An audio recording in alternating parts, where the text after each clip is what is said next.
খুব অল্প মিষ্টি দিয়ে কিছু ডেজার্ট খেতে ইচ্ছা করলে আজকের রেসিপিটা স্কিপ করবেন না।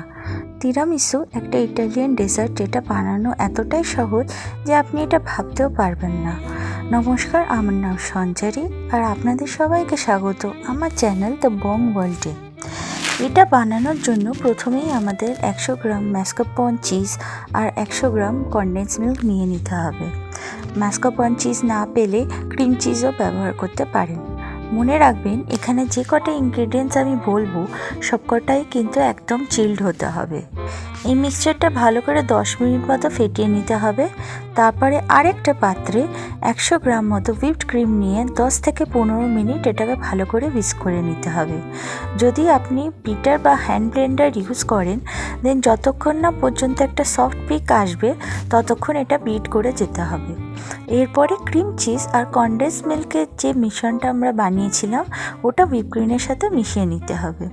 এবার 1 কাপ ঠান্ডা জলে 1 টেবিল স্পুন কফি ভালোভাবে মিশিয়ে নিন। এবার ফাইনাল স্টেজ হচ্ছে অ্যাসেম্বলি করা। অরিজিনাল রেসিপিতে লেডি ফিঙ্গার বিস্কিটস ইউজ হয়, বাট এখানে রাস্ক ইউজ করেছি যেটা taste almost similar to lady finger biscuits. বিস্কিটগুলো একটা ফ্ল্যাট কন্টেনারে আমি যেরকম ভিডিওতে দেখিয়েছি ওরকমভাবে সাজিয়ে নিতে হবে।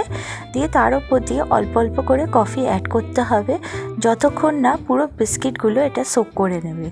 এরপর ওপর থেকে ক্রিম চিজ আর কনডেন্স মিল্কের যে মিশ্রণটা ছিল ওটা অল্প অল্প করে দিয়ে দিতে হবে।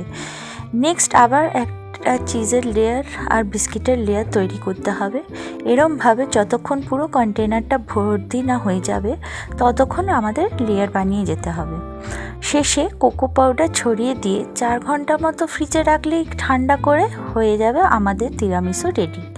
রেসিপিটা ট্রাই করে আমাকে জানাতে ভুলবেন না কেমন হয়েছিল। ভিডিওটা ভালো লাগলে লাইক, শেয়ার আর সাবস্ক্রাইবও করবেন প্লিজ। দেখা হচ্ছে আবার নেক্সট ভিডিওতে। ধন্যবাদ।